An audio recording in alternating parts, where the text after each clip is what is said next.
Hi, welcome back to Jonesy Chats Wrestling. I'm here once again with another video, and this time I'm joined by another guest, none other than Josh Hayes, and we're going to be discussing WWE. Josh Hayes, a former Big League Wrestling commentator, has a history in wrestling.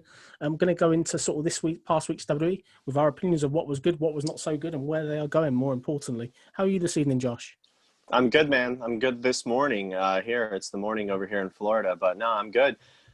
We're just, by the way, I do want to point out, this is Florida Spring Water, Zephyr Hills. It's pretty good. It's not quite Highland Spring. I'll tell you that much. Yeah, no, definitely. Just for everybody that doesn't know who you are, tell everybody about your history kind of in wrestling and stuff. Yeah, well, as you mentioned, probably my biggest claim to fame in recent years is that I was a commentator. I was the play-by-play announcer for Big League Wrestling.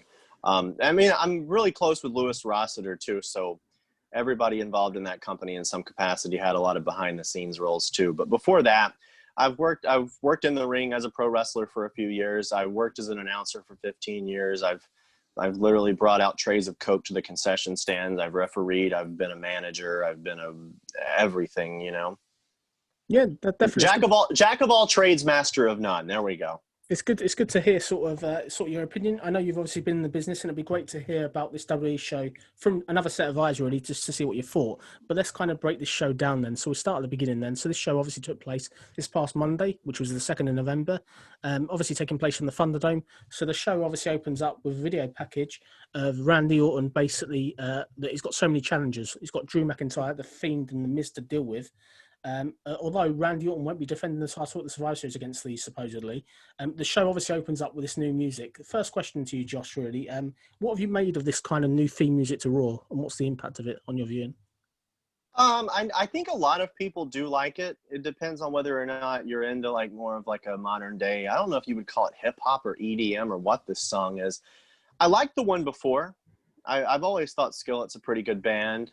Raw has a pretty big history of theme songs and stuff. Like, I was just watching a Raw from like 2002 the other day. We had that "Move to the Music."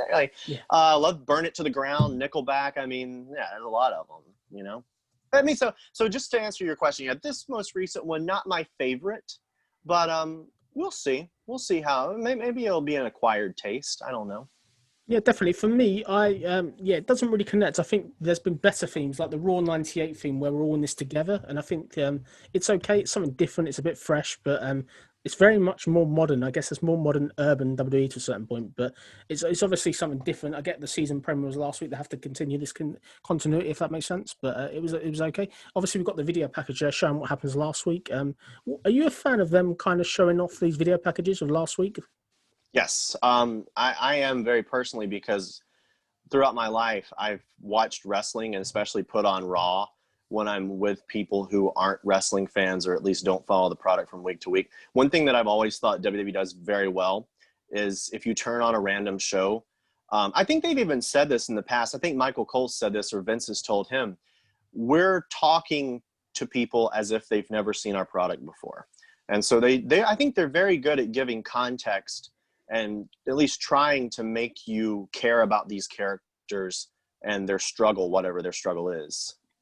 No, definitely. I think it's interesting to hear. I think the key thing about the video package is it's normally a great way to carry on the story from last week, which is good. I'm a big fan of that. I think they chose the right people for the video package as well.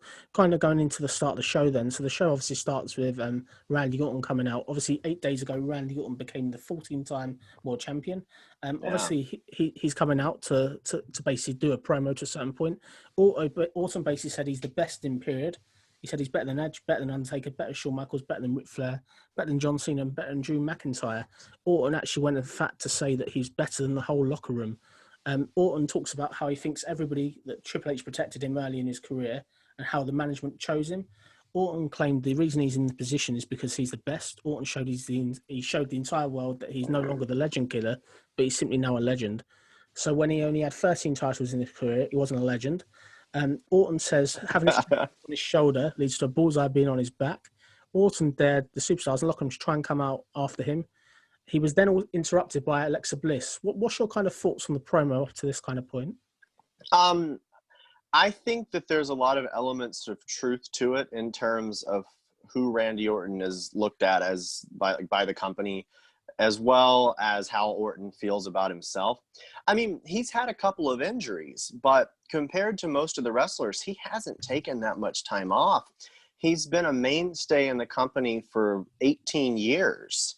And yeah, I mean, a 14-time champion. He's tied with Triple H. He's only behind Ric Flair and John Cena at 16. And yeah, I mean, Randy Orton is obviously a future Hall of Famer.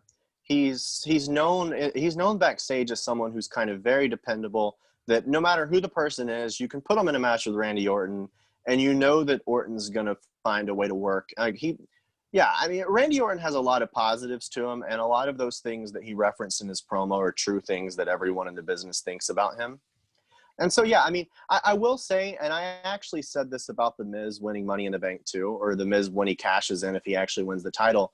Randy Orton is at a point in his career to where he doesn't really need a championship to be seen as legitimate, because without a title, he's Randy Orton. You know, you reach that certain level that Ric Flair reached, that Stone Cold Steve Austin reached, to where they are their own enigma without a championship.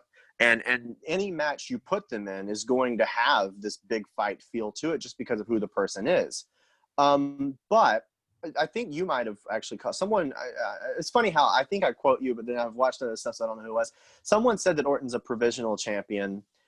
And that's not a knock on Randy Orton, because when you say provisional champion, it doesn't mean anything bad. It means that it's someone who is going to be seen as a legitimate champion, and when someone finally beats that person, it's seen as a big win. Fair point. I think you make some great points there. Clearly, Randy Orton, as I said, he's got great lineage, and obviously the people he's sort of beat before. He's done a great job this year. Probably one of the most improved wrestlers in 2020 during this whole lockdown period. I think he's been really, really fantastic in that respect. So obviously he's got this promo. We've got Alexa Bliss come out. Alexa Bliss comes out in a new fiendish attire. So Bliss obviously went into the ring in Orton's direction. Randy obviously looks around like he's going to be attacked. So there's that sense of mystery. Orton basically then asks Alexa Bliss, where is he? He's obviously referring to the Fiend. A nice feature of this segment is Bliss had gloves that say play and paint on them. Yes. Bliss then said that he could be here. They then bring out the red lights. The lights then go out. There's no sign of the Fiend. However, Drew McIntyre basically attacks Orton from behind and hits him with a Claymore kick to put Randy Orton down. A couple of key points I've got to ask you about this, Josh. So looking at this segment, I think that it's great they've got Alexa Bliss with this kind of new gimmick, the start of the new gimmick. I think it's great that they've got the world title out there first. I think that's the most important belt on the show, so it needs to be at the beginning segment, in my opinion. And I think it's great that you've got this whole tease of the Fiend and kind of Randy Orton. That's something going back to history with Randy Orton and Bray, their feud and stuff like that. It kind of makes sense. What's your kind of thoughts of this new sort of gimmick with Alexa Bliss and sort of the way she came out in this segment? I think that she's played the role to perfection. Because if you think about Alexa Bliss in the past, she's never played a character like this. And it's such a drastic change of character that a lot of people, if you change their gimmick like that, they would have fallen. You know, they wouldn't have been up for the challenge. I think that Alexa Bliss is one of those performers who's up for just about everything. And she was a gymnast. She's a great athlete and stuff like that. But she's also just great at taking a character and embracing it and making you feel like everything she's doing, she really believes and really fights behind and stuff. I thought the gloves were good. I mean, Bray Wyatt's got his hurt heel gloves, and she's got pain and play. It's very good. Yeah, in that segment, and then later on in the Firefly Funhouse, she's so good at this character. It's like, there's been a lot of Harley Quinn comparisons with her ever since that movie came out with Margot Robbie as Harley Quinn and stuff. She is the Harley Quinn to Bray Wyatt's Joker. Yeah. Definitely, it's cool. I think obviously another key thing is obviously we had kind of Drew obviously sneak up behind and get the Claymore kick. I get that Drew's impatient to get the belt. Did you think this is a very heelish move though? Bit of a coward to attack the heel from behind. It was a bit unusual to see a babyface go this route, I felt.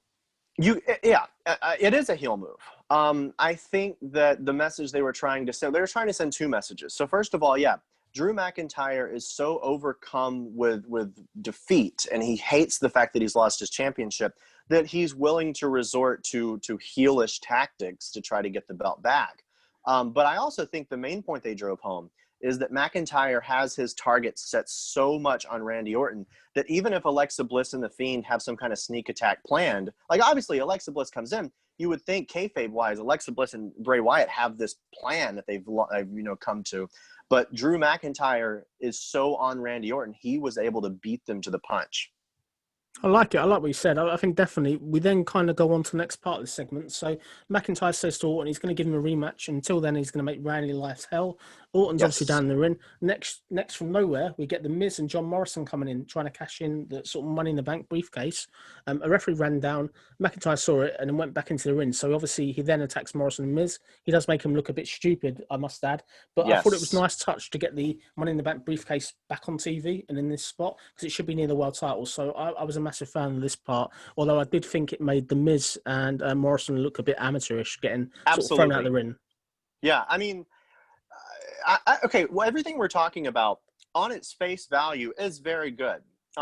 Randy Orton as the paranoid champion, he's got Drew McIntyre, almost always like on top of him, literally. He's got Bray Wyatt and Alexa Bliss stalking him, and he's got The Miz, who has this contract that he can cash in anytime. I like the fact that they teased having The Miz cash in and actually had him hand the briefcase to the referee and stuff like that. All of that's good. What I kind of wanted to talk about with this, and I'm sure we're going to get to it, is that everything we're talking about was done last week too. And that's where it becomes an issue. Because, everything about what we've said is good. It's good booking. But see, what were you just talking about The Miz? Last week, Drew McIntyre challenged The Miz to a one-on-one match and demolished him. This week, Drew McIntyre's facing The Miz and Morrison and demolishes them. So it's a repeat. Yeah, definitely. I agree with you. I think you're spot on. I think the problem with it is obviously Miz with the Money in the Bank. He's the best of a bad case because they never really going back on this slightly different tangent before we go through Raw continually. Obviously, Otis, she never got the Money in the Bank briefcase. That was a massive mistake. WWE didn't back him. The Miz, they literally gave the belt to Miz, or not the belt, the briefcase to Miz in a panic. I think looking back at it, the person that probably should have got the briefcase at that time would have been either AJ Styles or even Rey Mysterio, somebody like that, far more credible. But obviously they are giving Miz this time. The Miz-Morrison tandem, it's a bit annoying. I think Morrison's a bit like a third part Will. He's very talented. It's a shame he's in this spot. The Miz is okay as a cocky kind of underdog, but I can't believe The Miz, after the booking he's had this year, where he's been destroyed kind of time after time, to be near the title. So it's a bit unbelievable. But you have got this whole thing of you never know who's going to be next, really, which I quite like it. I think it's great that they've got Orton out there. Orton's obviously a champion. The fact he's got enemies, that makes sense. There's great lineage there. I think my only other really complaint from this opening segment is we'll probably may go into this in a bit more detail later, was your next event is Survivor Series, yet Randy Orton's set to face Roman Reigns. There's no mention of Roman Reigns here. This is a feud that they're building with this triple threat for TLC in December. So I just think it's your next event, Survivor Series, really, I get you're trying to build up other stuff, but it doesn't really work for me when that's your next pay-per-view, really. What's your thoughts on that? So there's never going to be a better time to talk about this than right now that you've set me up for it. I'm just going to tell it like it is. I don't think Randy Orton versus Roman Reigns is happening at Survivor Series. As a matter of fact, you mentioned TLC. I think that I guess we could get the triple threat. I think maybe we'll just get McIntyre and Orton, or maybe we just get The Fiend and Orton. I think that either Drew McIntyre or Bray Wyatt are going to get the WWE title, and that's going to be your champion versus champion match. They're going to be the ones facing Roman Reigns. If they don't do it, they've planted a bunch of seeds and not watered them. Yeah, fair point, mate. I really, really like that point, and that explanation. That would kind of explain a lot of what we've seen so far up to this point on this Raw, if that makes sense. But yeah, I'm sure we'll go into that part a bit later as we go towards the end of that show. But yeah, kind of going on then. So we then had sort of our first match of the night, and it was a guitar on the pole match, Jeff Hardy versus Elias. Yeah. Anyone would think Vince Russo's booking this based on that stipulation. What did you kind of think?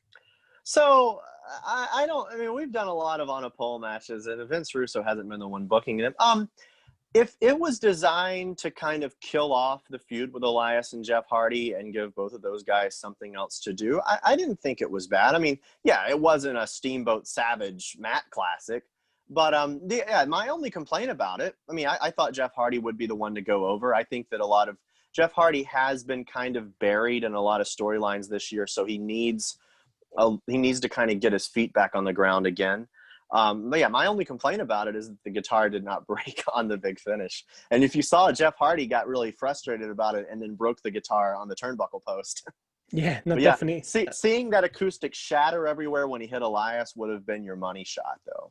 Yeah, no, definitely. I'm kind of glad the match has happened. It's done. Jeff Hardy got the win, which was the main thing. I think he needed to get the win. He's far more credible than Elias, the way I look at it. Jeff Hardy's obviously been Intercontinental Champion quite recently, so this was a better match than Hell in a Cell, that's for sure. But it's a filler match. I think it does what it needs to do. Elias obviously has sold his albums now, so they don't need to push him Yes. as such. So Have you heard? kind Wait, of, have you heard his album, by the way? I bet it's the best album since Slam Jam, isn't it? Or So my favorite one, he does a version of the gospel song "Amazing Grace." He does it to the tune of "House of the Rising Sun," and it's okay, amazing. Yeah, I think they were good. touting this on Raw. It was the #1 album on Apple Music or something like that. So yeah, I mean, Elias, when you're in developmental in Orlando, when they're recruiting you, they have you fill out this kind of like an actor sheet saying, what kind of hobbies are you into? What other things can you do besides wrestling? He put down that he could play guitar. And so they didn't really know what to do with this kid, Elias Sampson. And they said, try playing guitar. The best thing about Elias's gimmick is that it's not a gimmick. He is a legitimate musician. And I have no doubt. I mean, he's got some backup singers. He's got some other guys playing other instruments. But I have no doubt that 90% of what you hear on these albums is legitimately him. And so it helps his gimmick tremendously. It's interesting to hear. Obviously, that he has got them talents and have adapted that talents onto the roster. But for me, he's always going to be kind of an opening act, a bit like a comedy. I can Yeah. see him in the 24 title sort of run, if that makes sense. But it's great to see him back from injury. I was glad that this match obviously happened. It paid off the feud. Hoping we don't get any more of that. But Jeff Hardy won, which was the right thing. We're kind of going to go on to sort of the next thing that happened. So Mandy Rose and Dana Brooke made their entrance for the title match. Yes. Obviously, they're going to be a team at Survivor Series on Raw, just like their opponents, which is Shayna Baszler and Nia Jax, the current Raw Women's Tag Team Champions. This match wasn't advertised as a title match going into this Raw, but WWE then decided to advertise it as a title match. We obviously I got saw Lana. that. Yeah. Yeah, nice addition for the fans. Lana also showed up at ringside because she's also in this Survivor Series match. Obviously, we do know Jax has put Lana through the announce table 6 times in the last couple of months, which I'm sure we'll get into. Yes. So we then go to this women's tag team match. It was okay. I think Mandy Rose, Dana Brooke are an interesting tandem. It was good to see Mandy Rose do something and be thrown in with somebody different. Gives Dana Brooke another avenue on TV because she's not really been used properly. But the right people won. Obviously, Nia Jax, Shayna Baszler won. And for me, I thought it was an okay match. It didn't really do anything exceptional, but it just sort of creates that animosity on Team Raw even more, if that makes Right. sense, going into Survivor and, Series. and What was your thoughts? that's kind of what I wanted to talk about.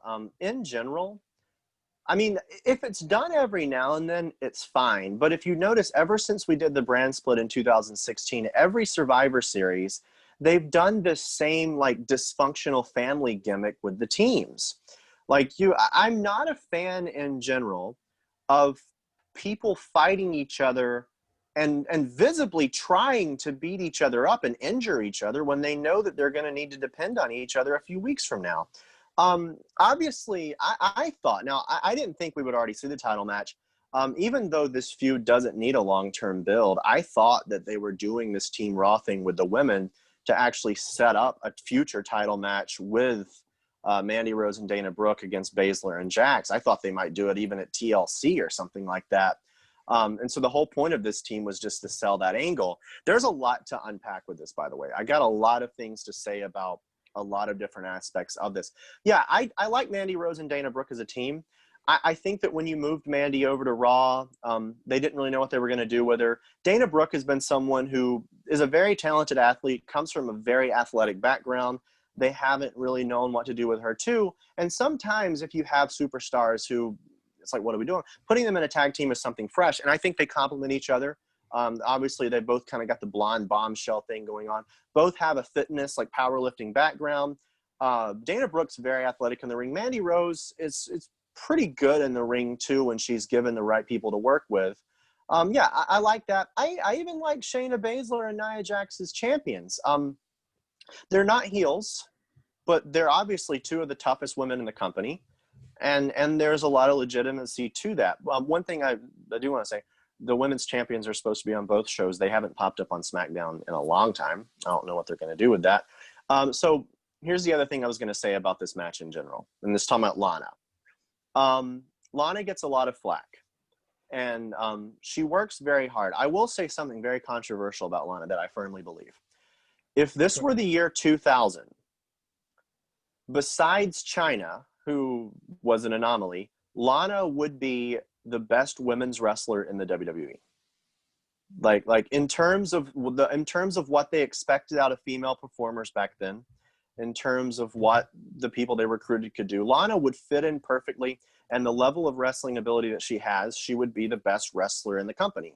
The thing about Lana is that she's in it's not 2000, it's 2020. She's in there with people like Shayna Baszler, who are a legitimate MMA fighter, Dana Brooke, who was a gymnast and a power lifter and everything. Wrestling, WWE, and especially with women, recruits wrestlers and athletes now. They don't recruit supermodels anymore. And so Lana works very hard, but she's never going to be Becky Lynch. She's never going to be Charlotte Flair. Not to say there's not a place for her on the show, but I don't think that this spot in the Survivor Series match, I'll tell you what I would have done. They had a four-way, and someone else who was in that four-way was Peyton Royce. When they broke up the Iconics, I said that Peyton Royce would wind up being the Shawn Michaels of the Iconics. This match was the perfect opportunity to have Peyton break out and give her something. I think that since you've already got the two tag teams, you've got Rosenbrook and Baszler and Jax, the person on their own is going to kind of stand out.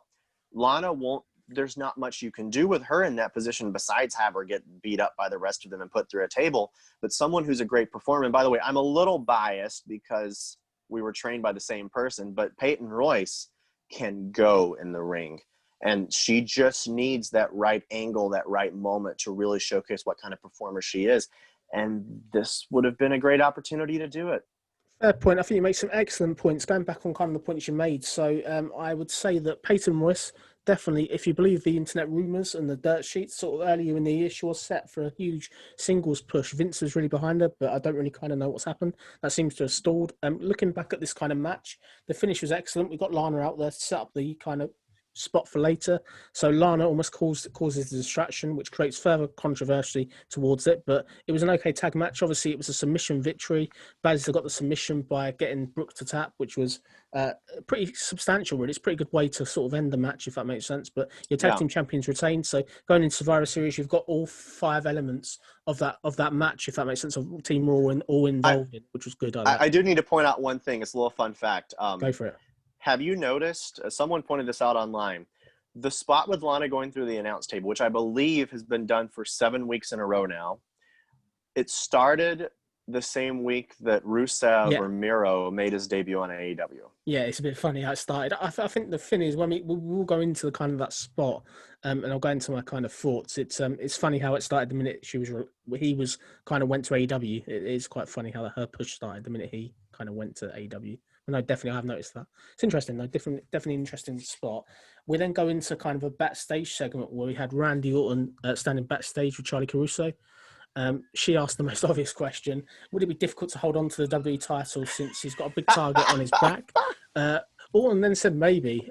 Drew McIntyre needs to be reminded that sometimes the hunted become the hunter, and the hunted get RKO basically. But really, really stupid question. Probably the most stupid question of the night. The journalistic highlight of Charlie Caruso's career. Yeah. It's not her fault. She didn't obviously write. No. It's not anything to do with Charlie Caruso as an actual journalist. It's just like her as the character, the backstage reporter. I just really asking the good questions. I just expected Orton to kind of walk away. Like Orton, the character he is, should have just walked away and just could have and nodded his head. But no, definitely funny. We then go into sort of the thing everyone was waiting for. Really, they have not. No, I'm joking. We had the R-Truth segment where he's the 24/7 champion. He's in the ring with Sarah Schreiber. She asked, why would you accept a match against United States champion Bobby Lashley? Truth was obviously actually confused, and he goes on about Bobby Boucher, who was his favourite water boy. This is from a film that was back in 1998. I don't really get why they would do that now. It seems to be a total missed spot, in my opinion. Didn't really get it. I didn't get the relevance, and it just was really, really stupid. And obviously, we then get Bobby Lashley and MVP sort of walk past, basically. What was your thought of this promo? I've seen The Waterboy. I'm an Adam Sandler fan, so I'll tell you about R-Truth in general. Everything you just said, is it stupid? Absolutely. It's ridiculous. And sort of what I was saying about Alexa Bliss's new character, 99% of the material they give R-Truth, if they gave it to anyone else, it would be a total failure.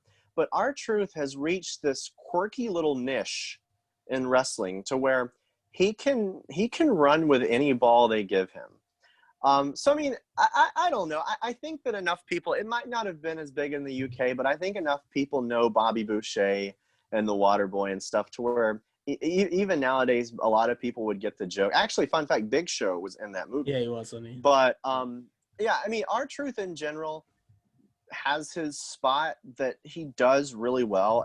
He's been one of the longest tenured employees in the company because he's pretty similar. I don't think he's as dumb, but he's pretty similar in real life to the way he is on the show. Everyone just likes him backstage. He's a very funny guy. I also think someone said this a few weeks ago. The 24/7 title at this point has become for R-Truth what the $1 Million Championship was for Ted DiBiase. Like, the 24/7 title is just a way to showcase R-Truth's quirkiness on TV every week. And I don't mind it. Some people hate the 24/7 title because it's not the hardcore title. Comic relief has a place in wrestling. Sometimes it has a big place in wrestling. And some wrestling shows, Harlan Hayes was that, you know? And so I've been there. I don't hate it that much. I mean, you just have to do it in doses. You're not going to have a whole show going around, oh, I thought I was facing Bobby Boucher, you know, like but it has its place. Okay, a couple of points I'm going to go back. Obviously, you said something crucial there, which I kind of agree with. The fact the 24/7 title, for me, it isn't as much fun as the hardcore title. Looking back at the hardcore title, we had Crash Holly going through the play areas. It was almost much more fun. But whereas this 24/7 title, it's just getting sillier. I get the silliness, I get that part of it, but for me, I think it doesn't really do anything for anybody involved. It gets them on TV, which is fine, Yeah. but it doesn't have that sort of that much nostalgia or that much longevity for me. I think it's just not a massive fan of it, to be honest. I'm glad that you see the positive in it, though. Yeah, but as a championship itself, yeah, there's zero legitimacy to it. In fact, I was having a conversation with a friend the other day where I was making the argument that there's just too many titles in WWE right now. And I went onto the WWE app and I was scrolling through all their champions to make a point. 24/7 champion isn't even listed on that page. Like, yeah, in terms of if a championship can help your career, no, winning the 24/7 championship it does nothing for you. Sort of something you and I was telling you about Bray Wyatt before we went on the air. I think the 24/7 title has its moments. I think it was when they went to Saudi Arabia. Did you see where they had multiple title changes on board the plane? Yeah. I thought that was pretty good. I thought that was a little clever. closer to the Crash Holly stuff you're talking about. But sort of what I was saying before about Bray Wyatt and the show is I think they need to be more consistent with who's booking it. So I think the issue with the 24/7 title is one week it's entertaining, it's got its spot on the show. Next week it's totally forgotten about. Next week it's being defended in a regular match like it's a normal championship. Yeah. There's zero consistency, and it's what I call hot potatoing a gimmick or a storyline to where you don't have the same person. If they could find one person who can consistently find a spot on Raw for the 24/7 title and just have, you know, your little 5-minute comic relief segment, there's an audience for that. There's a market for that. There's even social media response for stuff like that. It's just a matter of being consistent. Yeah, another problem. We're then going to go into the match. So we had a 1-minute match between Bobby Lashley and R-Truth. Clearly, Bobby Lashley totally destroys R-Truth. It's a very quick win. So he should. For me, I wasn't a fan of using Bobby Lashley in this spot. I think he's far better than to be messing with R-Truth. And if you look at longevity and look at the past, previous the week before, they've been feuding Retribution. So this would have been a perfect spot for me, for Retribution probably to get involved and maybe attack Lashley after the bell or something, or even something different. I think this was a wasted opportunity. What was your thoughts of sort of this match and sort of the missed opportunity, really? The only positive that I saw from it is that they did establish how dominant Bobby Lashley is. They had the moment where he beats up R-Truth. Then he beats up Drew Gulak. Kind of teased for a second that he's going to win, and then he puts Drew R-Truth. And what he's doing is asserting the fact that he can do whatever he wants to. If he wanted to win the title, he could. If he wants to have R-Truth beat Drew Gulak, he could. If he wants to have Gulak beat R-Truth, he could. And yeah, the main positive for me is the promo he cut after, or it might have been before, the promo he cut on Sami Zayn. He's the only person to acknowledge one of the champion versus champion matches at Survivor Series, you know? We've mentioned how Randy Orton and Roman Reigns aren't saying anything about it. Yeah. The New Day did that one promo on the Street Profits, but yeah, besides that, Lashley's the only guy. And I do think that we're going to see that match. I think that it's a heel versus heel match. but Lashley the tough guy and Sami Zayn's this politically jargoned coward guy. Yeah, I mean, I think that Bobby Lashley, when it comes to Survivor Series, will actually be the baby face for that match. Like, people want to see him beat the hell out of Sami Zayn, and I thought the promo did that job. Fair point. I think you make some great points there. I think looking at it as well. So clearly, obviously, Lashley won, which was great. I agree that it's great that he did a promo. I think Lashley's obviously going to probably smash Sami Zayn. I think it's not much of a contest. I think in ring it'll be okay. But for me, they're doing a fantastic job of building Bobby Lashley. I think this guy's clearly much better than the title belt he's got. I think really he should be up the main event level. Ever since he lost to kind of Drew McIntyre earlier in the year, he's been on this fantastic push. And for me, I think I'd love to see him sort of down the line face Big E or somebody. I could see them two having a match, and it can be in for one of the world titles probably within the next year. I think that could be a feud that to me feels WrestleMania worthy. What's your thoughts on that? So I think you were saying before, I'm not going to misquote you. I'm going to verify what you said. Did you say that you thought having Lashley in the Hurt Business kind of could hold him back? I think it can. I think the problem is he's the star of the Hurt Business. I think. Oh, for sure. I think MVP's a fantastic talker. Lashley needs that talker. I get that. MVP's a great sort of. He's a great pallbearer to the Undertaker, so to speak. He's a great Paul Heyman to Brock Lesnar. He's that manager valet that Lashley needs, if that makes sense. But I think definitely he's.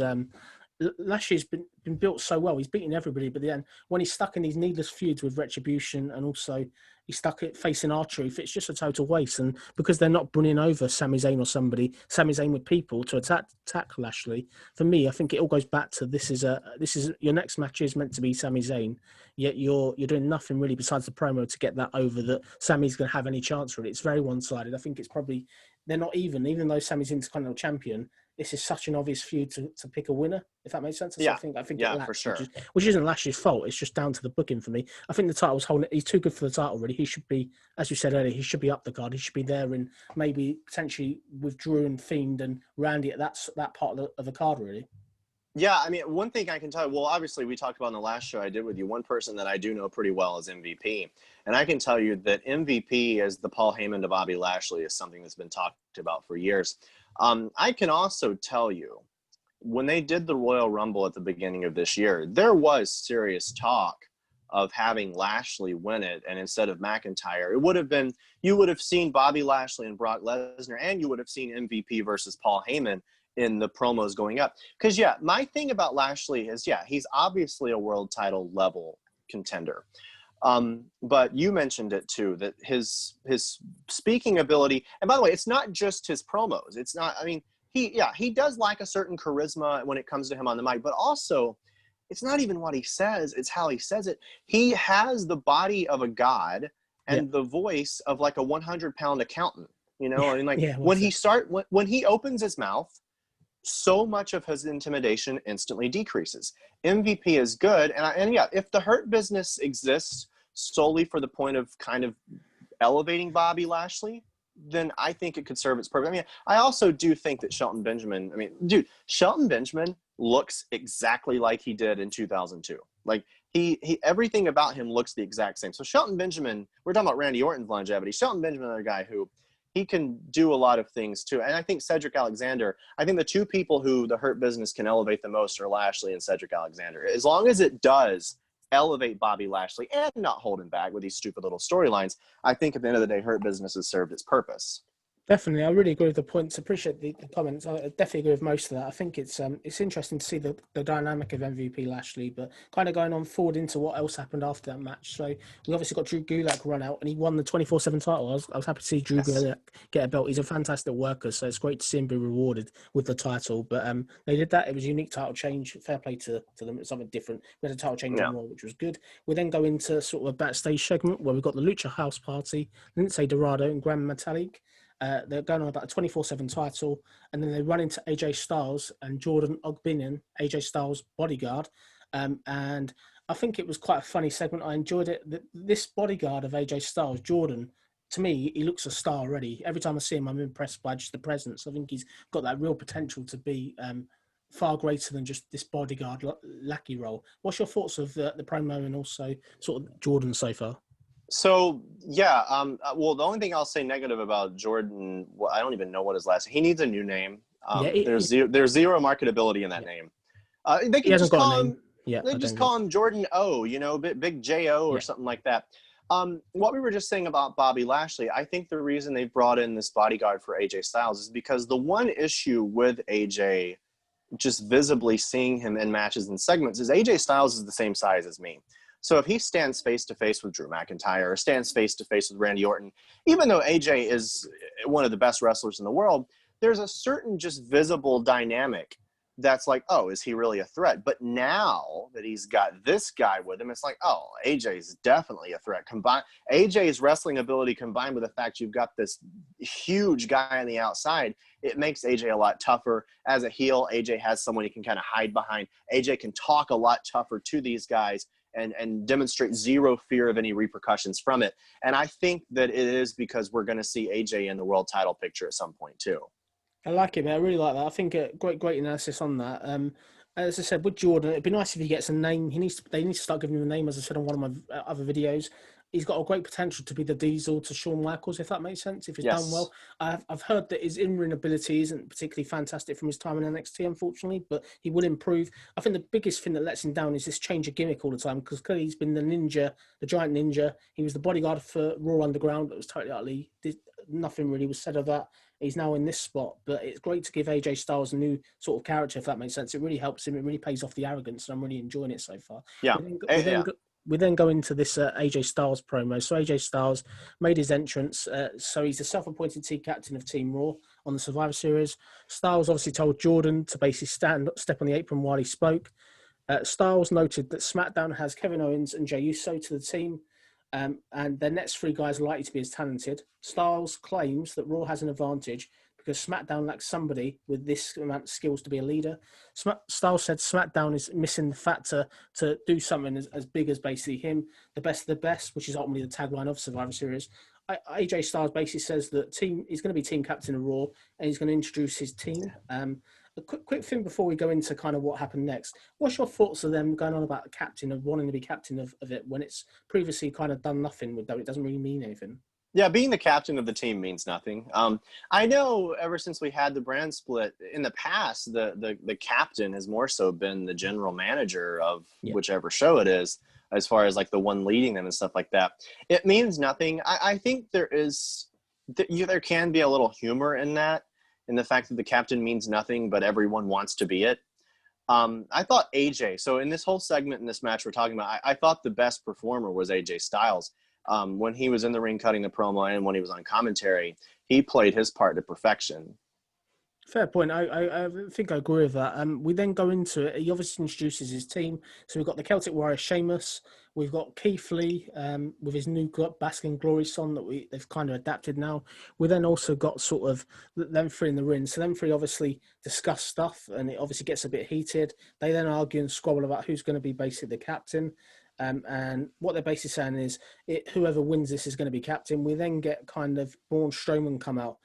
Braun Strowman basically says he should be captain, and it's just going to go on. You've obviously got heat there between Keith Lee and Braun Strowman. They've obviously been building this kind of feud underneath. We then have basically the Raw GM, Adam Pearce, come out. And he basically says it's going to be a triple threat. I've got 2 points before I go to you, Josh. I've got a couple of things. I don't know whether it's just me, but when I'm looking at this, I look at Team Raw, and most of these people on SmackDown not long ago, so I really can't buy into the fact that they're fighting for Raw now. It seems to be, I think the fact they've done this brand split so near Survivor Series is a massive error. What's your thoughts on that point first before I do my second point? Yeah, there's a lot to unpack with this one too. What does allegiance to a show mean? That's the best way to sum it up. Why do you have this you're willing to fight for this show on USA Network, or you're willing to fight for this show on Fox? What's the motivation? Yeah, I'm being rhetorical too. Like I don't know. Like, why do they care so much? It's not like they're going to get a title shot at the end of it. It's almost the bragging rights for one night and whatever else. But the fact you've had Sheamus and you've had other people like AJ Styles that were on SmackDown less than a month ago, almost, it's questionable. I think that's the thing that kind of destroys it for me. Going into my other point as well, before I go into sort of the rest of your segment and what your thoughts are. We obviously had Adam Pearce come out. So Adam Pearce repeatedly has come out like a general manager, yet WWE haven't made him a GM yet. Do you not think that it would be WWE are really missing a trick here, like having GMs again and sort of having people like Adam Pearce, officially the GM of the brand, making decisions Yeah. controversial, a bit like the old Vince McMahon when he was the manager, when you had the whole Raw GM and that type of stuff. Do you not think WWE are missing this trick, except for kind of making it up as they go along at the moment, it seems? Yeah, because WWE thinks it's the black and white thing. They think, oh, we have to do the stereotypical tyrannical authority figure, or we're just not going to do any authority figures. They don't seem to understand that there can be a middle ground. And I don't think Adam Pearce is a middle ground, by the way. Yeah, the thing about him, so he's the general manager of Raw. He's the general manager of SmackDown. He's never called a general manager. As far as we know, he's just a road agent or a producer. And he randomly showed up, I think, first on SmackDown, and he's telling wrestlers what to do. And what really did confuse me is he came out on Raw and he's like, I want to build a really good team for Raw. And it's like, bro, you're going to pop up on Friday. You're going to try to build a really good team for SmackDown. So like, what the hell is Adam Pearce's interest in trying to build a good team for either show when he's on both shows and he doesn't even really run the shows? Yeah. It makes no sense to me. No, definitely. I agree with you. I think you made some very good points. I think the thing is you've got a lot of contradictions. Same with when they did the draft, it's Stephanie McMahon that's announcing where the superstars are going. It's not Adam Pearce. It's not anything like that, which obviously further adds to what you said. But obviously we then had AJ Styles suggest that Braun Strowman, Keith Lee and Sheamus have a triple threat. If Strowman wins, he'll qualify for Team Raw. Pearce asked if there's any objections. He said there isn't. So clearly looking at this match we obviously had an ex-world champion in Strowman, ex-NXT champion in Keith Lee, ex-world champion in Sheamus. This is three big horses, so to speak. And I think it was really good. What's your kind of thoughts? Have you got anything to add before we move on to the match? Yeah. In terms of anything we talk about from Raw, there's some things that I've criticized, but this one I think I hate the most. I mentioned with the women before, I'm not a fan of Survivor Series teams fighting each other in the weeks leading up to a Survivor Series. But this one is probably the best example of the worst scenario. So let's just try to break down the psychology of what's going on. So first of all, look at Braun Strowman. You want a good team for Raw. He mentions his record in Survivor Series that I didn't really think about, that he's apparently undefeated and has more eliminations than anyone in Survivor Series history. Why would you not want him on your team to begin with? But everyone's like, oh, you have to qualify. We had to qualify. You got to qualify. So here's the psychology. So Sheamus and Keith Lee, we're going to try to beat you up. Oh, and we're going to beat each other up too. And if we beat you up, you don't get to be on our team, even though you have the best record in Survivor Series. Or if you beat us up, then we're going to let you on our team. What the hell is that? How does that make any sense? Yeah, it doesn't make sense. I agree sort of with what you say. When we look at this and we look at the people, so you look at Braun Strowman, let's just look at his win-loss record, for example. So Braun Strowman so far, he's beat Keith Lee, he's beat Dabba-Kato, if that means anything. He's beat Titus O'Neil. He's also beat Dolph Ziggler and people like that in Raw Underground. He was pretty good. The only time he's really lost at all is basically been to Roman Reigns. So he's been on a bit of a push. So you clearly going to want him in your team. He's obviously going to be a big sort of element, if that makes sense. But when we look at kind of the people as well that are considered that he's arguing with, he's also squabbling with Sheamus. Sheamus hasn't been particularly great. He's obviously lost to Big E recently in a Falls Count Anywhere match, and he's not been particularly sort of sensational, if that makes sense. Obviously, ex-world champion. We look at Keith Lee. Keith Lee's booking hasn't been particularly great since he came up. It's almost like they don't trust him to do anything. He's obviously been beaten. He has got that one win over Randy Orton, which was his only kind of bright moment. Before we kind of go into the depths of this match, was there anything else you wanted to add? Yeah, this is one of those things like the women's match where I go on at length about it. Because for me, psychology is a big thing in wrestling. It's what I was trained in. It's what I've always believed. And the psychology of this is what bothers me so much. So if I'm Keith Lee, what's my motivation to beat up? Like literally, they cut this promo before where they say, oh, we want Team Raw. We love Raw. We want Raw to win. So if I'm Keith Lee, what's my motivation to beat the hell out of Sheamus? If I'm Sheamus, what's my motivation to beat up my partner, Keith Lee? And then the problem is it wasn't just in the match. After the match, you have them all in the ring, and they're all beating the hell out of each other. So why? If I'm Sheamus, I just got this monster on my team who, again, I'm going to keep saying it, supposedly has the best record in Survivor Series history, so you let me big boot him out of the ring. Why? Like because you just said 20 minutes ago you care about a good Team Raw. Like, it just blows my mind. I sound like Jim Cornette right now, by the way. Yeah, no, it's true. I think the thing is, what I would say is, in winning this match was actually a really, really good match. But I get the whole element, ultimately because there's no real consequence of brands losing and winning. They're not really sort of invested, if that makes sense. But it was okay. I think it did what it needed to do. A couple of good moments. It was a hard hitting match, to be fair. They got a lot of time, and what they did was good.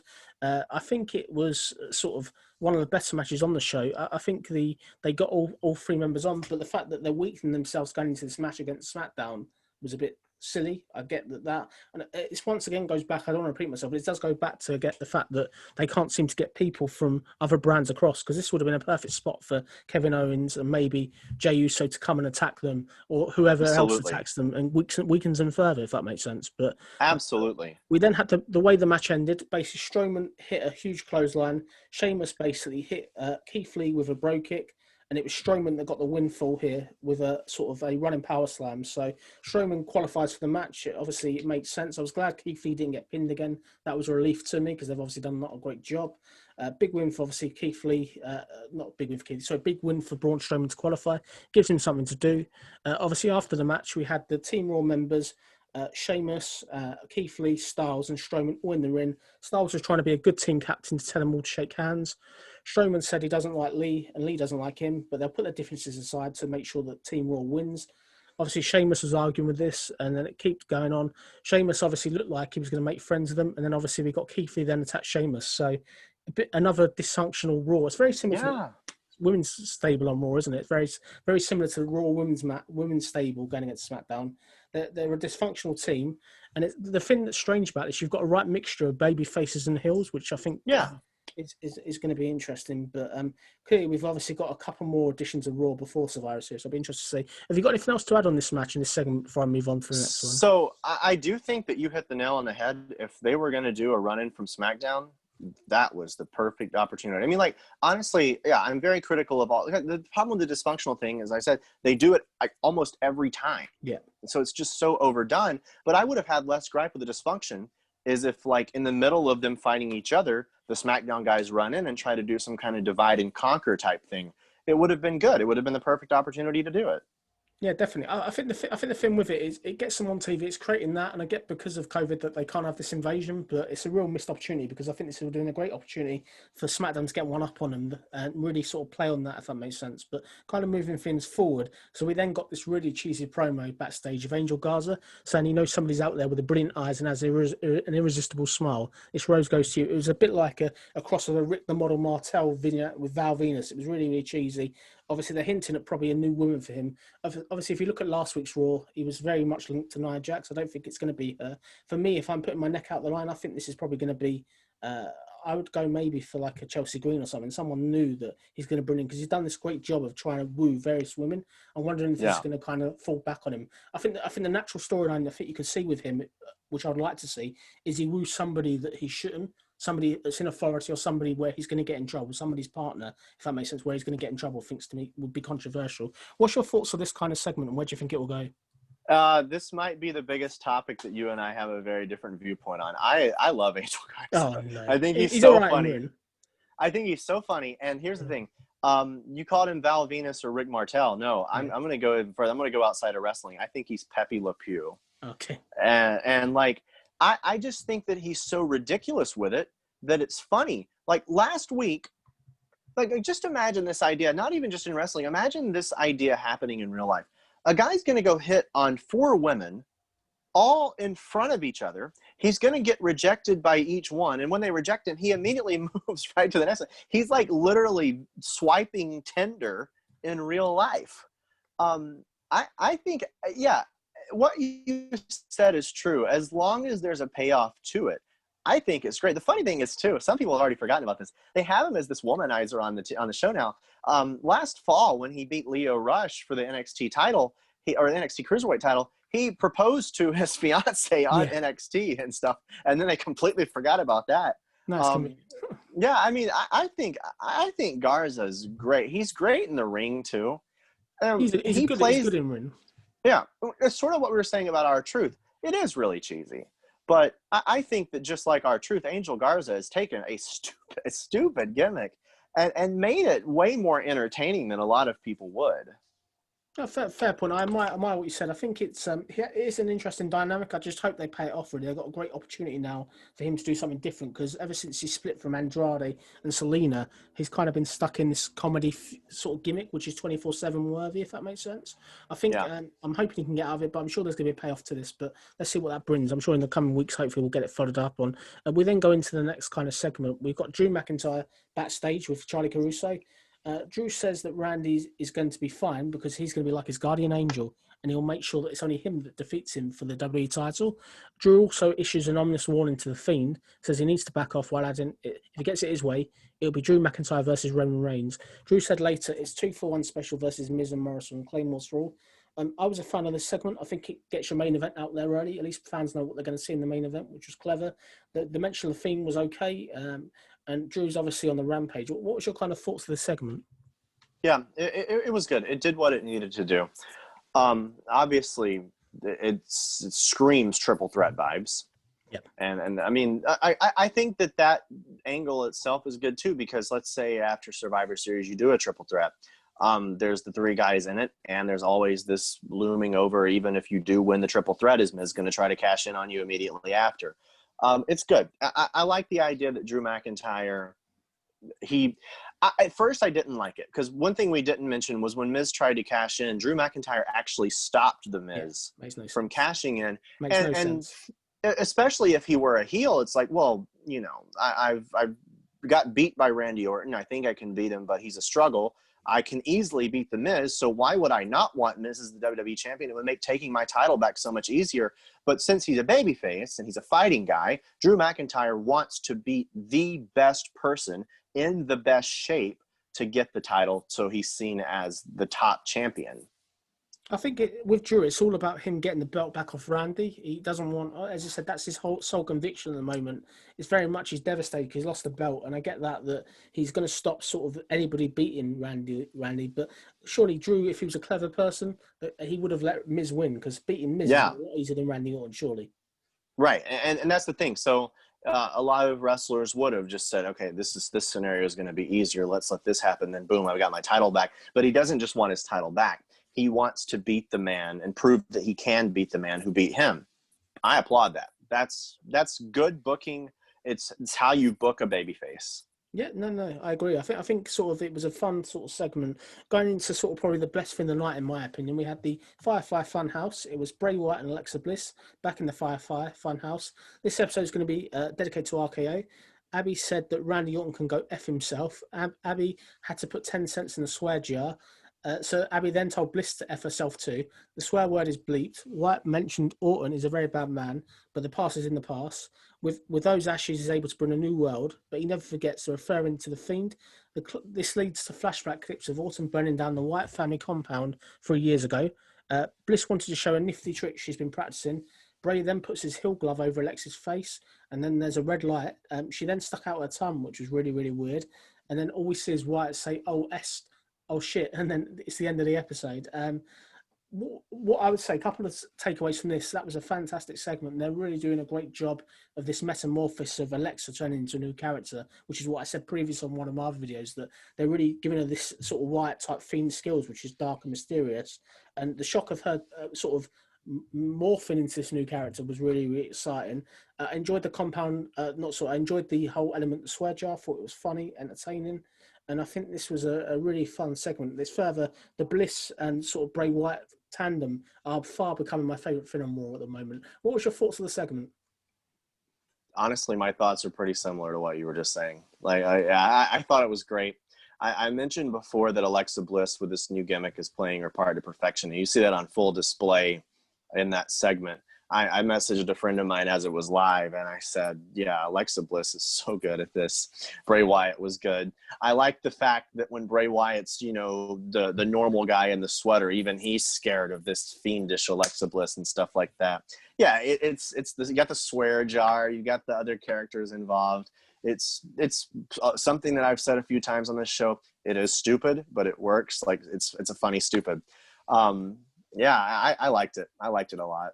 Yeah, definitely. I think what I'm liking is obviously this metamorphosis. I'm really hoping it goes into a female Fiend equivalent type character where it can lead to Oscar versus Alexa somewhere down the line. I think that's where I'd love to see it go. I don't know if it will, but it's great that they're building this and they're finally paying off that funhouse to a certain point with this, that someone else is sort of in there every week and it's changed to a certain point. They're actual physically they're changed, which is good. But no, it was a really fun segment. We then kind of go to another backstage segment where we had Nia Jax enter for the second match of the night against Shayna Baszler. Yeah, not particularly fantastic that Nia's on the show again. I think the only good part of this whole promo was that there was a backstage video shown of Peyton Royce and Lacey Evans where they appear to have like a new type of gimmick and a new team. For me, I think this would have made much more sense having this new tandem attack sort of Shayna and Nia, and also sort of Brooke and Brooke and the other one earlier on, kind of in the night. What's your thoughts on this potential new tandem of sort of this new tandem together of Peyton Royce and Lacey Evans? I like it and I don't like it. I think they're both good wrestlers. I think they're good as a tag team. I just don't like the circumstances of how it's coming together, because we mentioned before that I think Peyton Royce is ready for a breakout singles run, and instead it just doesn't make sense. Oh, we're going to split up the Iconics. We're going to split up a tag team. And what we're going to give Peyton Royce is put her back into another tag team. Why? What was wrong with the Iconics if you just want Peyton Royce as a tag team wrestler? I guess it's them just throwing sort of two together. They've got a lot of these makeshift tag teams in this women's tag team division, unfortunately, that may not gel. But I was a fan. I think they're going to be a good team. I think it's something different, and I think it creates another element. But I would love to see them in this kind of spot rather than the whole team with Dana Brooke and Mandy Rose. I think they'd be far better in the Survivor Series spot. I agree with that. Yeah, I mean, especially just if you want a legitimately tough team, yeah, they're two better candidates. We then go into the Lana versus Nia Jax match. This was a horrible match. It was only there really so she could go for a table for the seventh time. Didn't really do anything. It filled TV. I think I get it that it's Peyton Nia Jax as a massive heel. I understand that, but you look at sort of the whole thing with Lana. I get that she's going to be a babyface, but probably when the crowds come back. But this is supposedly a push. She's gone for a table 7 times to get a push. What's your thoughts of her going for a table week after week? Do you enjoy it, or is it something you think to waste time? I thought it's one of those things that WWE and probably Vince McMahon himself like to do, is they do something as a one-off on one episode of Raw or SmackDown, and then they just kind of like, let's do it again next week. Oh, wait, we did it 2 weeks in a row. Let's do it again. And literally it's a game of, let's see how many times we can find a way to work this same spot into as many consecutive weeks of the show that we can. For me, the only selling point, I thought they might be teasing that Lana is not going to be on the team and they're going to need someone else. Hell, I just thought of this. Maybe they're going to have Peyton Royce and Lacey Evans go against each other and put one of them on there in Lana's place. Yeah, it's that. I believe Nia even said this. She said she doesn't want Lana on the team. None of the other girls want Lana on the team. She doesn't deserve to be on the team. Maybe she is going to actually take her out and there's an opening on Team Raw. Let's hope so. They can't keep putting her through a table without a payoff. It's just such a waste of time, really. I get it if there's fans there and the whole underdog thing, but it's a bit silly, really. I just didn't really enjoy it. But kind of moving forward, we then have R-Truth walking backstage with a neck brace. He then bumps into the Hurt Business.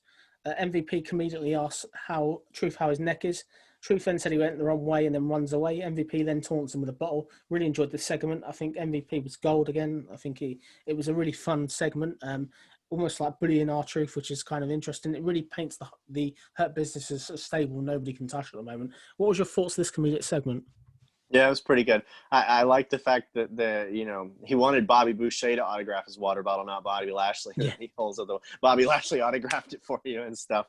Yeah, it just kind of establishes Hurt Business as this stable that can kind of the same thing that Bobby Lashley was doing with R-Truth and Drew Gulak. Just because of the Hurt Business being who they are, they can kind of just go around backstage and push people around. Which there's nothing wrong with showing a heel stable doing that. Yeah, no, fair point. We then go into this VIP lounge hosted by MVP. So the Hurt Business is obviously out there, and we've also got sort of them basically doing a promo, Lashley largely talking about Sami Zayn saying how he's going to beat him. We then get MVP with a fantastic one-line saying that the Hurt Business lived up to their deal of taking care of Retribution. Then going to collect sort of payment in form of the Tag Team Championships. Benjamin says he'll bring the Hurt to the New Day and show they're the best. The New Day then come out, and it kind of leads, obviously, to this kind of match, if that makes sense. I like the cross promos between them. What I would say for this one, for me, I would love to have seen this if they hadn't done the draft already and people weren't tag team champions.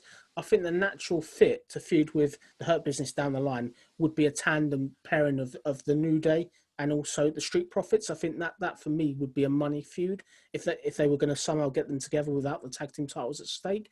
What's your thoughts of kind of that tandem pairing if they did it?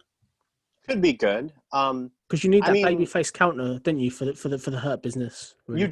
you do. And I don't know what they're going to do about that. Yeah, I mean, in terms of this Survivor Series match that we have, there's with the New Day and the Street Profits, they're different enough, but similar enough to where there is this intrigue of seeing them together, whether that's together on the same side or seeing them in a match. Like they've already been billing this tag team match at Survivor Series as a dream match. And I agree. I think that there's a good dynamic, and it's one of those things to where now that they are on different brands, if you're ever going to see this dream match between the Street Profits and the New Day, now is your one window of opportunity to do it. I thought the promo that they did last week where New Day were acting like the Street Profits, calling each other fam and all that, I thought it was good. So it's a face versus face feud, but both teams are pretty good at roasting their opponents. So they're a little bit of friendly, jabs and stuff like that at each other. I thought it was good. Actually, yeah, I really want to see that match at Survivor Series. Yeah, they had me worried because just like the women's match before, they said it was going to be 9 title. And then suddenly, I think they said was it actually for the Raw tag titles or something like that? I don't know. It wasn't because they said it was going to be for the titles, but they had the Hurt Business win. And, I think the thing is, obviously, MVP in his promo before says we're going to collect the payment for dealing with Retribution. It'll be a title. It's not clear at that point whether this is a title match, but what I would say, obviously, going into kind of this match, just for me, was one of the matches of the night. I think they did a fantastic job, all 4 wrestlers. I think the Hurt Business tandem with Shelton Benjamin and Cedric Alexander with MVP really works. The New Day was excellent. This was a fantastic tag match. I think very, very clever putting the Hurt Business tandem together.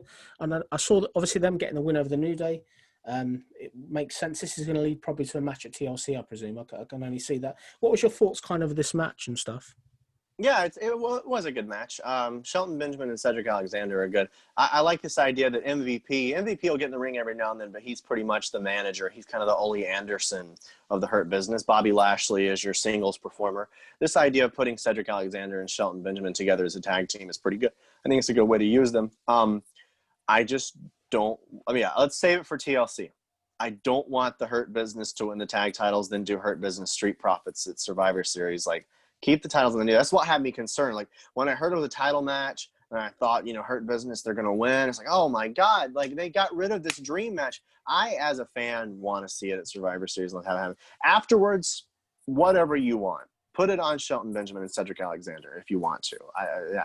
Yeah, I think definitely this is WWE's answer to basically the FTR versus the Young Bucks for me. I think the Survivor Series match, I think it's one of the genuine matches at Survivor Series. I'm really looking forward to seeing him win. It's going to be fantastic. Wouldn't like to call a winner. Anybody can win it. But I think this was a great match. As I said, I think the only thing I think that's missing kind of for the moment from this whole Hurt Business build and stuff at the moment, really moving before going to the next segment, as I said, is the lack of a babyface tandem to go against. I think you really need a babyface stable on Raw, really, because all the Hurt Business are doing are generally beating down people like Retribution and stuff, which are heels. So it's heels versus heels, which doesn't have the same impact for me as a babyface. No. So going forward into this, and we then had Nikki Cross sort of walking backstage. She then caught up with Alexa Bliss. Alexa Bliss turns, and then you obviously got this new sort of eyes on Alexa Bliss to a certain point. And what's kind of strange about this booking is they're apparently on the dirt sheets this week, they're saying that Alexa Bliss and The Fiend are going to be baby faces or bits as a baby face. For me, if that's the case, I just don't get why it's Nikki Cross that's here, really. It's almost like I'm wondering if this whole sort of Alexa Bliss element where she's got this new character is going to be a heel. What was your take of this sort of segment? Yeah, I have nothing against Nikki Cross, but in terms of this thing with Alexa Bliss and Bray Wyatt, Nikki Cross does need to go away. They've kept it going for too long that Nikki Cross is holding out hope that she can still get her best friend back. And I think that we can definitely see in terms of people that The Fiend has changed Alexa Bliss is a lost cause at this point. She's whatever you want to call it. She drank the Kool-Aid. Like, she's way off the spectrum now. Yeah, they just need to do something else with Nikki Cross. Like don't keep this thing going. I mean, you can. I thought the Firefly Funhouse was sufficient in showing how much Alexa Bliss has changed. Yeah. Well, there's no point in doing another backstage segment just to show her with the same eyes and stuff like that. She didn't have a ton. In the backstage segment, she didn't have a ton at all, which I was surprised at. I thought that would be the big shot. But what they've done with WWE with this segment and with the whole turning of Alexa Bliss in terms of character and this metamorphosis, they haven't really done that big wow moment to another character. It's not been in a match. It's just been in the Firefly Funhouse, which it makes you almost wonder whether we are going to get like a female version of The Fiend somewhere that's coming that'll be down the line. Basically, maybe that'll be saved for WrestleMania or something like that. But no, kind of going forward. We then got one of the quickest matches of the night. We had Ricochet facing Tucker. Tucker's obviously got some new attire on that just says Night. And for me, let's go into the ranting now. This is kind of where we're going to get sort of to it. Really.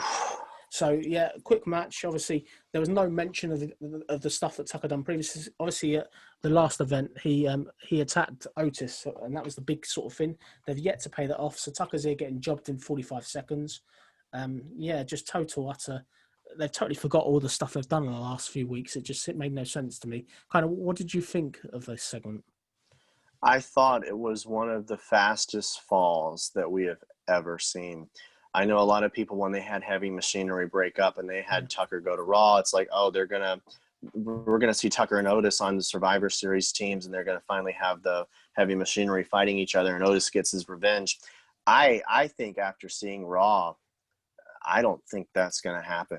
I think that, honestly, dude, I did not recognize Tucker when they brought out Ricochet. I really thought it was Ricochet against some random jobber. Yeah. Because Tucker looked like a jobber. Yeah. He looked like, I think I called him generic jobber number 47.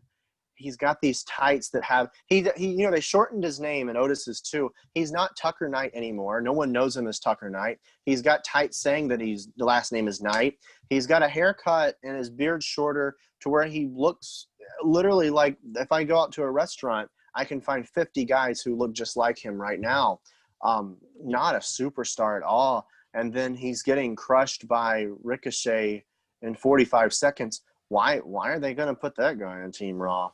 Yeah, just a total joke. I think looking like Ricochet, I'm a massive fan of. He's got some fantastic ability, but the way that you're paying off this sort of Otis thing, and let's look at it like this. Tucker was sort of aligning himself with the Miz and sort of Morrison at the last pay-per-view, people that are with the Money in the Bank now at the start of the show with the main eventers. How has this guy fallen from that spot down to this opening act? But we then go into sort of a controversial subject to a certain point. We then have sort of 5 members of Retribution come out, and we're sort of looking at, we've got Ali there sort of trash talking Ricochet, and then obviously what we get sort of Retribution beat down, Retribution then kind of beat down Ricochet and also kind of beat down Tucker.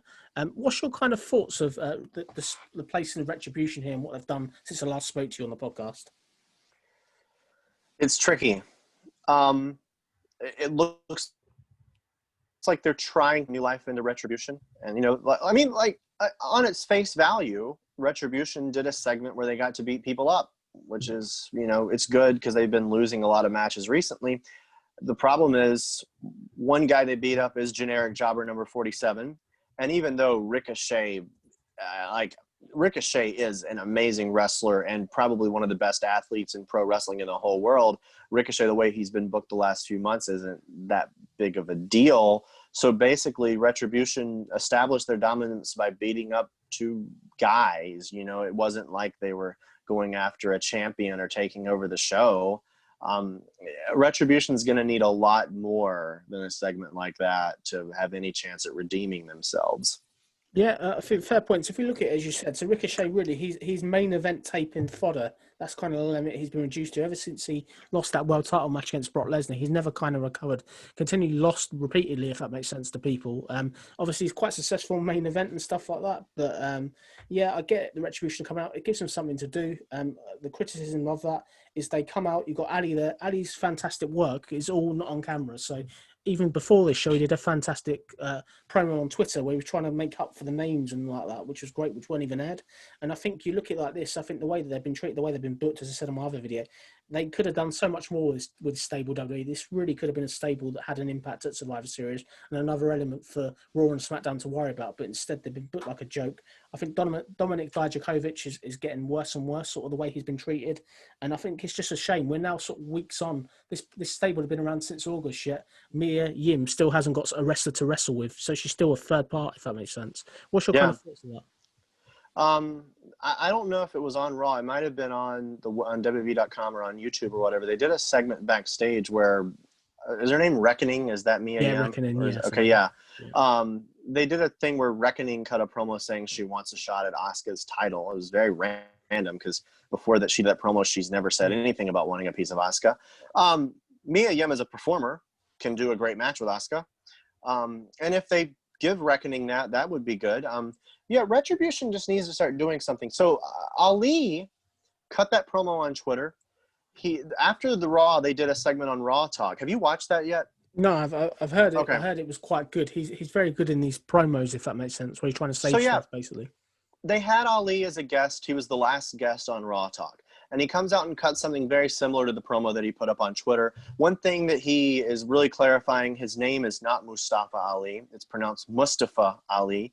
He wants the right pronunciation on that. He's tired of being overlooked and mistreated. He said the same thing on Raw Talk that he said on Twitter, to where my whole point of putting these guys in masks and giving them ridiculous names is to show them what it's like to be treated for your name and how you look. I think that's pretty good. Yeah, I do like heels who don't think they're heels. They think that they're the good guys, and they think that there is justification in everything that they're doing, and they don't see anything wrong with it.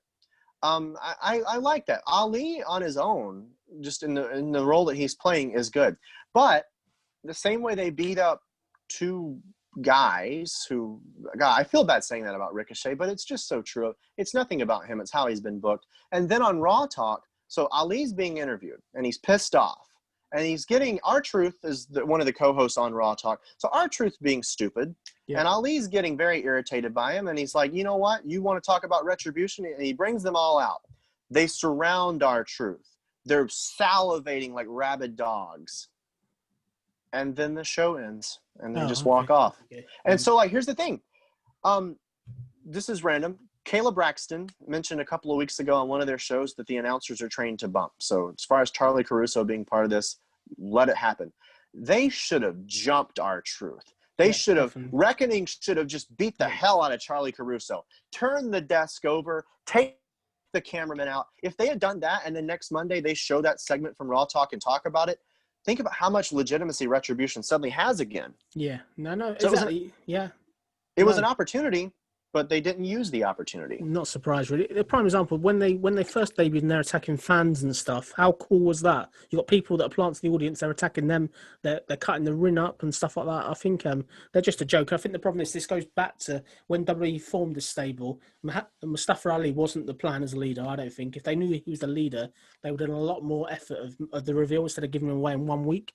But I think there's no saving this stable, unfortunately. I think the best thing that can happen is that they disband, unfortunately, or they get given some more members and stuff like that. But moving things forward, I think this is another heel stable where they've got nobody to beat upon apart from Ricochet and people that are opening acts that have got no credibility now because they've been reduced to that, really. Yeah. Definitely, you raised some excellent points about that segment, but let's see if they get a match at Survivor Series. I don't reckon they will. What do you reckon, Josh? I don't see it happening. I mean, there's a point to where, do we turn this thing around or do we cut our losses and call it a day? I'm leaning more toward cut our losses and call it a day. They had opportunities on Raw. They did not take advantage of those opportunities. And so every week that you neglect to turn this thing around, you get to the point. I think we are past the point of no return. I'm going to go and put this on record now. I think this is the worst stable in wrestling since the Dungeon of Doom from WCW 95. I think they're at that level now. I think a couple of key things, really. If you look at it like this, we've had the hacker gimmick that was thrown away with no real Mustafa Ali's got these skills that he supposedly had that he's lost now that he can't bring in. The way that they Right. can't do the lights, the way that they can't get in and out. And WWE are yet to kind of stand up to him. You look like this every time they've basically been attacked. There's no payback. They're not going to take the fight to sort of hurt business. They don't take the fight to anybody. They wait to they're kind of outnumbered, if that makes sense, which is stupid. But as I said, it's just careless booking. Obviously, filling sort of time on WWE. But I could go on about that all night. Let's move things forward. So we're now going to kind of go into this last part. So we've got sort of Drew McIntyre. He's walking backstage. He meets up with Sheamus. And Drew, obviously, Sheamus are old friends from their time in Europe. Drew said he's focused on Randy Orton. Sheamus says if you change your mind, let him know because he's got Drew's number. And obviously, that apparently there's 15 years of friendship. It's great to see that they're kind of building this up. I'm not too sure how this kind of works with the whole baby face and heel dynamic. That part didn't really work for me. What did you kind of think of that? Yeah, they do it every now and then sparingly to where, a baby face and a heel, regardless of their status in the ring or on the show, they have a relationship backstage. They're teasing this idea that if McIntyre's not going to get the title, that he's going to fight for Team Raw. On Raw Talk, Braun Strowman teased the same thing. They asked Strowman straight up, like, you've got 4 guys, who do you want to be the 5th member? And Braun Strowman said Drew McIntyre. I just don't see it making sense to do that, though, because if Drew McIntyre, if you're selling the point that McIntyre's just, he's breathing and sleeping the WWE title, why is he going to take the time to be on that? Unless, now see, if you had an authority figure, you could say, all right, Drew, you're the team captain. And if you win, you get your title shot. As a matter of fact, they could even say every member of Team Raw, if you win, you get a title shot of your choosing. And the same for SmackDown. Yeah, it'd be boom. Yeah. Now you've got motivation. So I guess they could. I don't think they will. I really think that McIntyre is going to get the title back. Oh, fair point. We then go into this main event. So the main event, obviously, is your Money in the Bank winner, The Miz, John Morrison versus Drew McIntyre in a handicap match. This kind of went on 15 minutes. It was okay, and we're in. Obviously, Drew gets the win after a Claymore kick, further carrying on his momentum since he's obviously lost the belt. It was an okay handicap match. It did kind of what it needed to do. Miz obviously was there, which was great. I was happy kind of parts of it. I think my biggest probably complaint of this match before we go into what happened after was the one that got pinned here was the Miz. Miz is the one that gets pinned here. I just don't get why Morrison wasn't being pinned because obviously Miz has got your Money in the Bank briefcase, so you should be protecting him more. Obviously, the whole show has been a bit of a joke. So do you think that's an oversight in WWE? They should have really had Morrison get pinned here, surely, instead of Miz. Probably. Because the same thing we were saying about McIntyre facing the Miz before. Yeah.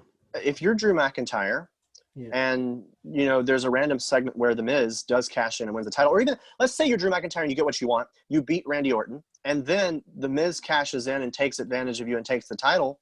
If you're Drew McIntyre, I'll just book a match on Raw next week with him and take it back in 5 minutes. Like The Miz is not a threat at all. That's the message they're sending. Notice, though. that's the thing. No, definitely. We then kind of go into what happened next. So post-match, we then kind of get McIntyre sort of looking at them. And then I'm thinking in the back of my mind, we're definitely going to probably get, to be controversial, maybe something different, they're going to have the Fiend attack sort of Drew, just to be something different. Because obviously, bear in mind, Drew called out the Fiend earlier in the night, if that makes sense. We then obviously, we didn't get the Fiend. We got basically Randy Orton with an RKO. And then obviously we then get kind of the Fiend laughing and then obviously let me in the end of the show. And that's the end of kind of the show. What were your thoughts kind of that end promo and anything else on that? So I don't think I said this before. I think I said it before we went on the air, but this solidifies what I was saying, that the issue with this week's Raw is that everything you just described is so identical to the situation on Raw last week. It's a literal repeat. Yeah, I hadn't even thought about that, though. A better idea would have been having the Fiend attack Drew McIntyre, kind of, hey, you stay out of this. Like, you already had your shot. Like, this is mine now. That would have been good. The only positive I saw is it was good. Because Randy, I'm not going to cow very the fact that he has all these guys going for him. I did like the fact that Randy Orton said, all right, you guys are going to take to me. I'm going to jump the gun. I'm going to get them first. He even said it. He said, that the hunter becomes the hunted and stuff like that. That was the only sign of progress that we got from this angle from last week to this week. Yeah, I get it. Spot on with your points. I think the thing with it is it would have been nice to have the whole Fiend attacking Drew because it's something different. You've called the Fiend out. So Drew's basically called the Fiend out. There's nothing there. All you expect Orton to attack him, so it's pretty obvious. I think that the two things I would say, it lacks a cliffhanger for me. There isn't a reason to watch next week. You haven't really got anything to watch next week. On a positive, they are building this triple threat match nicely when it happens. But the number one complaint, as I said earlier in the show, is this is going into Survivor Series. Your next match isn't against these three in a triple threat. It's a world title, champion versus champion match, probably non-title. If I know they're scared to bring wrestlers across from other brands, but this is the one spot really where you needed to have a Roman Reigns and Jey Uso basically attack Randy or attack whoever. Yeah. Attack all of them, if that makes sense. I think this is the one spot where you need to have that invasion because you are going into Survivor Series, you aren't going into TLC, and that's the kind of crucial thing. What's your kind of thoughts? Yeah, someone might correct me on this. I don't think since Hell in a Cell, Roman Reigns has even uttered the name Randy Orton. I don't think Randy Orton has uttered the name Roman Reigns. Yeah, There has been, 100%. the announcers have said it, Yeah. there has been zero acknowledgement of this match by either wrestler in it. Exactly. I think that's the thing. I think that's one of the problems with Raw at the moment. There is some fantastic spots, but when you're getting this sort of lazy booking, it's deja vu every single week. It's very, very frustrating. I think it could be better. I don't know whether, say, as you said, maybe they are going to do this title versus title match where the dynamic changes, and that would make sense really at that point. If you do the title versus title match, and then you then got this whole sort of Roman Reigns Drew thing potentially, that could be epic. That could be absolutely amazing. But no, it'd be good. Before we kind of go on to the Survivor Series card and we kind of wrap the show up tonight, what was your final thoughts of Raw? Any last kind of comments before we go into Survivor Series quickly? The last thing I said pretty much sums it up. Like, so much of it felt like a repeat. So much of it felt like filler. There wasn't a lot of progress made. I guess we got a new guy on Team Raw. We know now the Hurt Business want the tag titles. That's all good. Probably some things setting up TLC, but not a lot setting up Survivor Series. Yeah, well That's said. the issue. I've got a crucial point for you, Josh. I don't know if you was aware.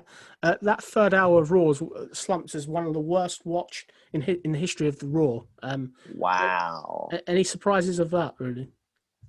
No, because if you're watching it, what is your motivation? Yeah. Like literally, they're building. This is something I didn't mention yet. They're building the main event as a handicap match between two guys that we've already seen Drew McIntyre beat up last week. I mean, he beat The Miz last week. Yeah. He also has no issues. They kicked off the show with him beating up Miz and Morrison. So you're going to see him beat them up again. There's zero intrigue in the main event. I mean, something else. This is what I didn't mention yet. I was watching Raw live. And so Raw's on from 8 to 11 here in the U.S. Yeah. Drew McIntyre and The Miz and Morrison came out at 10:40 p.m.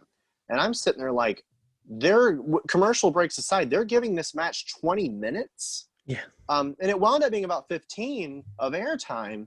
I thought they were going to have the match end early, then do like a segment with Randy Orton and The Fiend or something like that. But no, the match almost went until 11 p.m. And then you do like a minute's worth of content after that. I'm not surprised at all if the ratings decrease. Who wants to watch that? You've already seen it. You kicked off the show with that. Yeah, I've got one last kind of thing about it. What I'd say is, I think the thing that annoys me as well with the ending of it is you got the Fiend laughing, and there's just no payoff. It's just a needless laugh. It's got no impact on the actual relevance of the match or anything, and it's just very lazy. But very disappointing. Raw. I think the last 2 weeks have not been particularly great for me, in my opinion of the show. I think they're not doing a great job. But let's go into this Survivor Series card briefly before we wrap up the podcast tonight. So let's look at the card at the moment and what we think is going to happen. So Universal title match at the moment, it's going to be Roman Reigns versus Randy Orton. What's your thoughts on this and any early predictions? So it's hard to talk about this without talking about the other ones. But I don't think it's happening. And the reason why, the other matches we'll talk about in a second, we have a babyface versus babyface women's match. We have a babyface versus babyface tag team match. We have a lot of people. There are a lot of people in wrestling behind the scenes who think that you should never do heel versus heel. That just like, you can do face versus face, Ultimate Warrior, Hulk Hogan. There's money in that. You can do babyface versus heel, oldest trick in the book. But heel versus heel, you should avoid that at all costs. There are times where it's okay. Shouldn't be the norm. So yeah, the heel versus heel match we have with the Intercontinental U.S. title match, like, that's fine. I just don't think they're going to do another heel versus heel match. besides Sami Zayn and Bobby Lashley. And I just think they haven't acknowledged each other. No, there's zero indication that this match is happening. Well said. I think for me, if it stays in its current incarnation, I think Roman Reigns is winning it. Roman Reigns ain't losing to Randy in no way in hell. Roman Reigns is the most over person with the best storyline probably in wrestling at the moment. Oh, So yeah, we he's not haven't losing talked. here. Roman Reigns is kind of winning. I think the thing with it, if it is going to be Roman Reigns and Drew, without any build, I think that's a really silly match to throw away. Because for me, that both these two have been built up until the point when Drew lost the belt as two of the best built wrestlers of the year. So yeah, this match will be okay. But Roman Reigns is winning. Did you want to mention about the Roman Reigns Jey Uso thing before we do the Survivor Series card? Yeah, because we've been talking about Raw. I won't go on too long about it, but yeah, over on SmackDown, this whole storyline where they brought back Roman Reigns as a heel and he's the tribal chief of this Samoan dynasty with Paul Heyman. Every piece of that puzzle is fantastic. Roman Reigns has done a great job. And I mean, I thought the whole feud with Jey Uso, I thought it was tremendous. I've liked all the matches, and they obviously, the most recent development is that Jey Uso is now going to align himself with Roman Reigns. I don't know if we're going to get some kind of Samoan SWAT team 2020 or something like that. Yeah. I like it. So the intrigue with this new character for Roman Reigns is now you can do matches that you've seen him in the past. For example, he's faced Drew McIntyre. He's faced Bray Wyatt, but never with him as the heel and the other guy as the babyface. So everything feels fresh with Roman. You've never had babyface Drew McIntyre versus heel Roman Reigns. It would feel like a brand new match that you've never seen before, and you've never seen it before. That's where your money is. Yeah, whether it's at Survivor Series, whether you build one of those to WrestleMania, those are matches. And honestly, there is money with Roman Reigns as a heel facing so many people. Yeah, definitely. I think the thing with it is they've really converted me. I wasn't a massive fan of Jey Uso and Roman Reigns at the start, but the recent work's been fantastic. What I would say, the money match is really for Roman Reigns, if you believe the rumours. Potentially The Rock at WrestleMania, that's one they could do with the whole heritage. And the other one, which is Brock Lesnar as a babyface, with Paul Heyman having to decide which way he's going to choose, basically. But no, definitely, I think they've done some great work. Was there anything else you want to add on to that kind of SmackDown thing before I go back to the Survivor Series? I mean, those two ideas you just laid out, either one sounds great to me. We need the fans back, though, I think, to make the most of it. Oh, I think they do it in sort of the Amway Centre or somewhere where there's no fans. It's going to cost WWE more money to bring The Rock back and probably Brock back than they'll probably, I imagine they'll make on sort of by the network. And so maybe Ron, actually, might probably Ron. That could be an issue. But yeah, I do think out of those two, the Rock is the best one, because the way I see this being set up is that Roman Reigns, he wants the whole family on board. We're building this Samoan dynasty on the tribal chief. So he's converted over Jey Uso. I think he gets Jimmy on board too. So the ultimate payoff is the most famous Samoan wrestler of all time, The Rock. He's like, yeah, you're part of this family. You're going to bow down to the tribal chief. And The Rock's, it doesn't matter what you think. Like that's good. Yeah, no, definitely. We then go into sort of the next match. We have got the Raw Women's Champion, Asuka versus Sasha Banks, the SmackDown Women's Champion. For me, they've kept Asuka off TV in weeks and weeks. I don't know why. She's obviously, there's not been any word of this match. You've got two baby faces against each other. In ring, it'll be okay. We have seen this match a lot this year already when Sasha Banks was a heel. I think it's okay. I would rather it would be a heel and face dynamic. And for me, I think it's going to be filler, but I reckon we're probably going to get Asuka win. I think Asuka's been on a fairly good run, although I think Sasha needs to win first, win more, because she can't seem to keep any belt when she's obviously champion. So I know this is a non-title match, but for me, I think Asuka's your winner here, but I'd like to see Sasha win. What's your thoughts and prediction?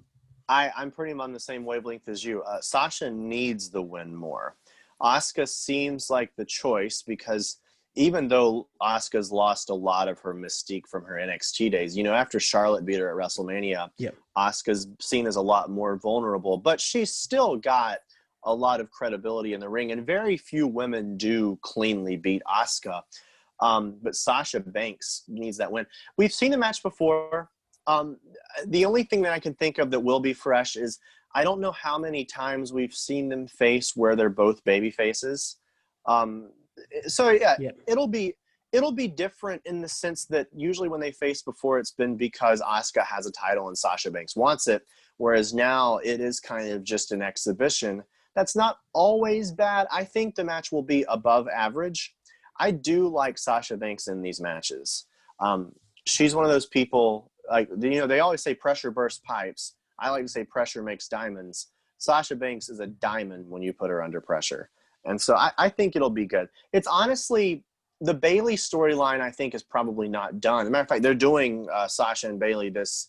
God, what if they do this? You know what I was saying about putting Lana through the table? I just thought about this.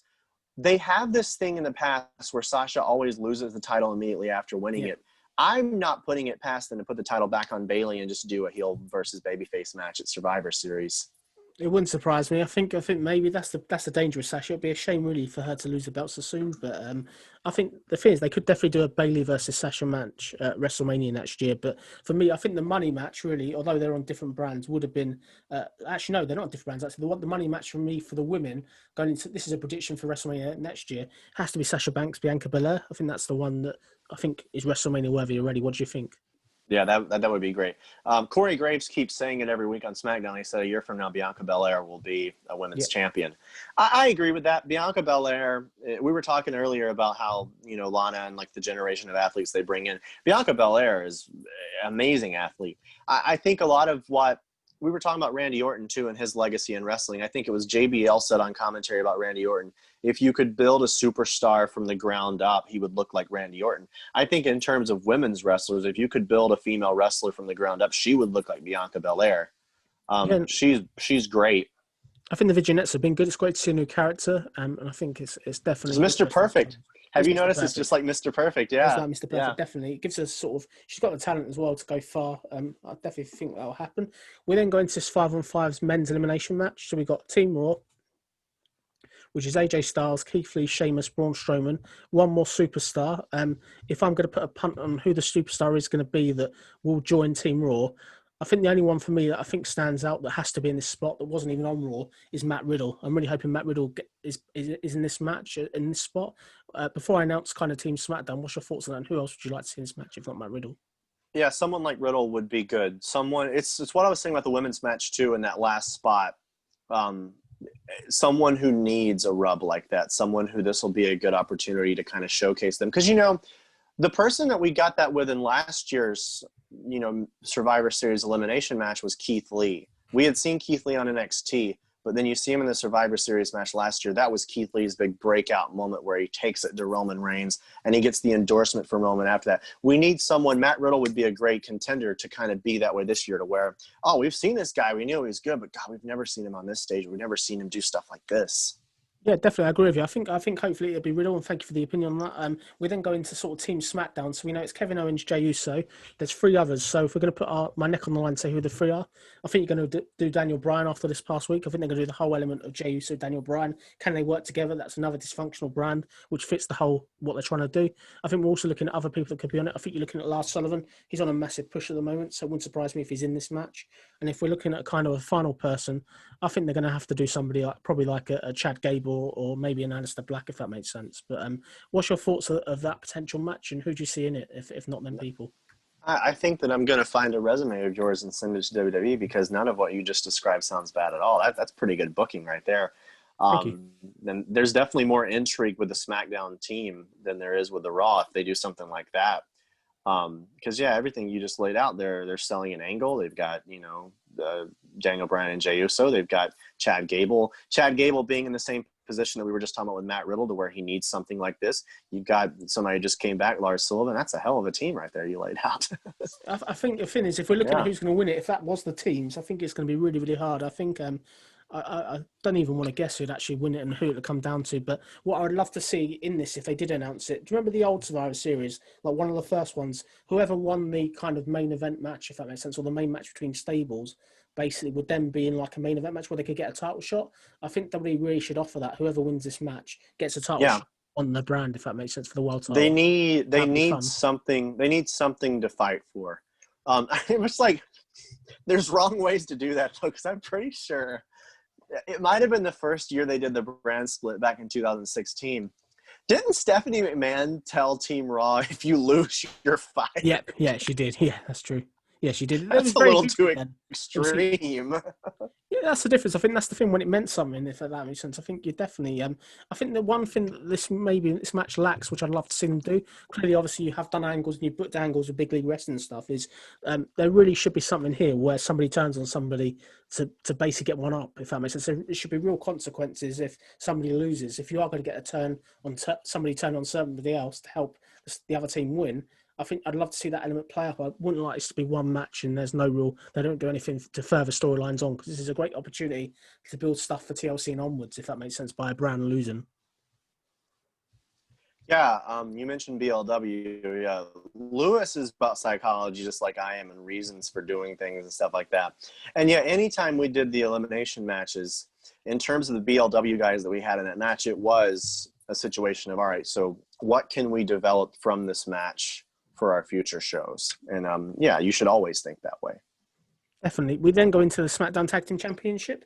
For me, match of the night probably already. It's going to be the Street Profits defending their tag team titles against the Raw Tag Team Champions, the New Day. Actually, it's a non-title match, but this is going to be epic. I think both teams have got something to give. I'm really looking forward to seeing it. Early predictions on this, I think we're going to get. I think the New Day will win. I think they've only recently won the belt, and I think they'll probably win, to be fair. But I'm interested to see what happens. I think this could be a great spot for the Hurt Business tag team of the whole sort of Shelton Benjamin Cedric to get involved, if that makes sense. I think this would be a great spot for them to cost somebody the same, maybe potentially. What's your thoughts and prediction? I think you just came up with the best scenario. So yeah, New Day, Street Profits are good, but they just in NXT or New Day are a dynasty, stuff like that. They've been around for 6 years as this great tag team. New Day is the obvious choice to get the better of them. But then the Hurt Business gets involved and the Street Profits win. So what you do is you set up this angle with Street Profits. Oh, no, sorry, not Street Profits. You set up this feud with the New Day and the Hurt Business. And Street Profits, I mean, they could use a rub like that. Street Profits can say, oh, we're one of the few tag teams. We got to win over the New Day. And so that's probably the best way to do it. I like it. Which means they probably won't do it. No, probably not. They'll probably do the opposite. But we then go into the Intercontinental title. Sami Zayn versus United States champion Bobby Lashley. This is sort of the Giant versus almost like a jobber. I think this is a joke of a match. I think clearly you've got two heels against each other here. In ring, it'll be okay. Sami Zayn has got no right to win this match. So putting it out there, if it stays like this, Bobby Lashley's winning this match. And it's just such a shame to see the Intercontinental Championship be thrown in against Lashley, really. I think it's a real shame. What's your thoughts on this match and prediction? Yeah, I comparable versus heel match that happened. They had Lashley cut a promo about it. I expect Sami Zayn to do something similar pretty soon. I mean, Bobby Lashley, I said before, will assume the babyface role in this match. Not in the sense that he's going to appeal to the fans, but the fans will be pulling for anyone to beat up Sami Zayn the way that his character is. And so they will take a certain level of glee in seeing Bobby Lashley beat him up. It doesn't do any favors for the Intercontinental title. You could argue that Sami Zayn's a hell of a performer when he wants to be, but the character he plays now, that character having that title doesn't do any favors for it, because he literally tries to cheat the system every week and get out of defending the title. So, yeah, the Intercontinental title needs a little bit of help. Definitely. I think in ring it's okay, but I just think it's a shame to see this title versus title when it makes no sense, if that makes sense. I could get it if there's a storyline, but not invested in it. I don't think it happened. They're not doing enough really to build it up, as we said earlier in the show. We're then going into sort of the other match that's been announced. We've got a 5-on-5 women's tag team match. We've got Team Raw, which is Nia Jax, Shayna Baszler, women's tag team champions, Dana Brooke, Mandy Rose, and Lana facing Bianca Belair and 4 others. If we're looking at the 4 others, the obvious one for me, if she doesn't win the belt this week, is Bayley. I think Bayley has to be here in this spot. If not, she's not on the card. The other people I can see in this match as well, I can see Camilla here as well. They're just launching that new gimmick of her where she wants to be a glamorous person. I think this would be a spot for her. I also think we're looking at potentially like a Natalia. And I think the final person probably in this spot as well is going to be Selena Vega. If we're looking at a match here, I actually put a prediction out there here nice and early. I actually see this match being an okay match, and I think we're going to see Bianca Belair go on a streak, and I think she'll eliminate a lot of people, and I think she'll actually win the match for SmackDown. What's your thoughts and prediction? Who else do you think will be in the match, maybe? Yeah, it sounds good. It sounds good what you just laid out. I do think, just like the men's match, there's more intrigue on the SmackDown side in terms of the team they put together. Yeah. It will be good. And Bianca Belair will hopefully have her Keith Lee moment we were talking about a second ago. That's good. Yeah. I mean, there's everything that you just laid out sounds like the best way to do it, which I made a joke a second ago. Now the question is whether or not they're going to do that. No, definitely. We're now going to kind of go into the last thing just before we wrap up the kind of podcast and the video tonight. Key thing with this Survivor Series card, I've got two things to ask you. We're looking at this card at the moment, and you look who's missing on it. We've got no Fiend, we've got no Alexa Bliss, no Retribution, and also there's no NXT vitally. What do you make of this WWE not pushing NXT on the show this year? Do you think it's a big fan? And also, what about the missing people so far? Some of those people missing, it does seem a little weird. I guess the same way you talked about the Hurt Business getting involved in the Interbrand tag team match. The Fiend, I guess, could get involved in the WWE title match. Or not the WWE title match, but the WWE versus Universal title. Yeah. The Fiend could get involved in that. That would be a good place for him. Retribution, at this point, I wouldn't be surprised if we see nothing from them at Survivor Series at all. Now, here's where I have an unpopular opinion that I have gotten a lot of negative feedback about. I'm actually totally okay with NXT not being involved in this year's Survivor Series, and I'll tell you why. We talked about a lot of things being a repeat just from last week's episode of this week's episode of Raw. If NXT come in again, how is so much of that not going to resemble the storyline you did last year? I think that if you keep it to where Raw and SmackDown are the two brands of WWE, that they're the ones that are competing with each other. This is where my opinion gets very unpopular. I think that NXT should, for the most part, be treated like a completely different company. If you do any cross promotions with WWE on Raw or SmackDown, it's very, very sparingly. They're WWE's AEW in the sense that whatever happens in NXT, they're their own universe. And no, they're not going to get involved in Survivor Series because they're not really even part of WWE. NXT is NXT. WWE is WWE. Yeah, I mean, the only other thing I'll say, do I think that they're going to have NXT at Survivor Series in the future? Yeah, and since you don't do it every year, when they come back in, it feels a little fresher. I think there's a couple of key things I've got to say. I agree with kind of your point. To a certain point, it is a repeat of last year, but I think the thing with it as well is I think WWE clearly have got two things. There's the COVID thing going on. We have to pay attention to that. They don't want numerous people meeting up, which I kind of get in that respect. They don't want various brands and the infection rate and all that. I do understand that. And another thing I've got, this is probably a bit controversial, is WWE clearly with the AEW NXT battle have given up on that battle. They're losing every single week besides this past week where Halloween Havoc won. It's almost like, well, if you can't beat them, what's the point of putting the effort in to these NXT superstars getting over, really? But yeah, that's kind of it, really. It's kind of controversial. Just before we kind of wrap the podcast up this evening, have you got anything else you want to add or anything? The only other thing I'll say is one thing we never talked about, even though we messaged each other about it. Yeah, NXT is not winning the battle with AEW, but Halloween Havoc was fantastic. So if anyone watching hasn't checked it out, it's worth going onto the WWE Network and looking up Halloween Havoc last week. It did. If you're an old school fan, it did justice to the legacy of that show from back in the WCW days. It felt like a Halloween Havoc. Every match felt unique. Yeah, it was a takeover that wasn't even a takeover, and it had all of the atmosphere of that. Yeah, well said. I definitely think one of my favourite shows of the year as well. I agree with you. It was spot on. I think it was fantastic. Really good show if anybody hasn't seen it. But yeah, no, that's been it. I really appreciate you sort of coming on the show, Josh. It's been a fun discussion. We'll have to definitely get you on again to discuss some more WWE, maybe sort of after Survivor Series. Absolutely. That sounds good to me, man. It's always a pleasure talking to you. No problem. So you have been watching Jonesy Chats Wrestling. I've been joined by Josh Hayes. Thank you for watching. Please give the video a like and a thumbs up, and please share the video. If you've got any comments, if you disagree with our opinion, leave them below. But yeah, thank you for watching. Have a good evening. Thank you for coming on, Josh. And if you're British, this is a peace sign. I promise. We'll question that. I'm not too sure. But there we go. No, thank you for coming on, and thank you for watching.